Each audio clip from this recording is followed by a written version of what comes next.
अकोला तालुका तेल्हारा हिवरखेड रेल्वेच्या रस्त्यामुळे ठेकेदाराच्या मनमानीने शेतकऱ्याच्या शेतात पाणीच पाणी. शेतकऱ्याने आता कोणाला दाद मागायची? Maharashtra Akola reporter Ganesh Wadekar, bureau Chanakya news, channel media, Akola.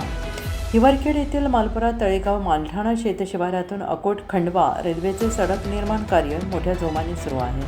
Adgaon ते परसरामपूर तळेगाव शेतशिवारातील शेतकऱ्याची जमीन अधिग्रहित झाली असून शेतकऱ्याची कोणाची एकरापासून तर 7 एकरापर्यंत शेती रेल्वे रोडसाठी गेलेली आहे. तरी नाले, शेतरस्ते, बांधावरचे पाणी, वहिवाट शेत निचरा पाणी याचे नियोजन कंत्राटदारांनी केलेले नसून शेतीतले पाणी पूर्वीप्रमाणे जसे वाहत होते तशी व्यवस्था न केल्यामुळे या सडक निर्माण कार्यामुळे हिवरखेड या भागातील शेतकरी अनिल दुधे यांचे शेत सर्वे नंबर 188D1 ओके या शेतकऱ्यांनी पेरलेल्या जमिनीवर काल झालेल्या पहिल्या पाण्याने सर्व पाणी सडक भरावामुळे तलावासारखे शेतात अडकून पडलेले आहे.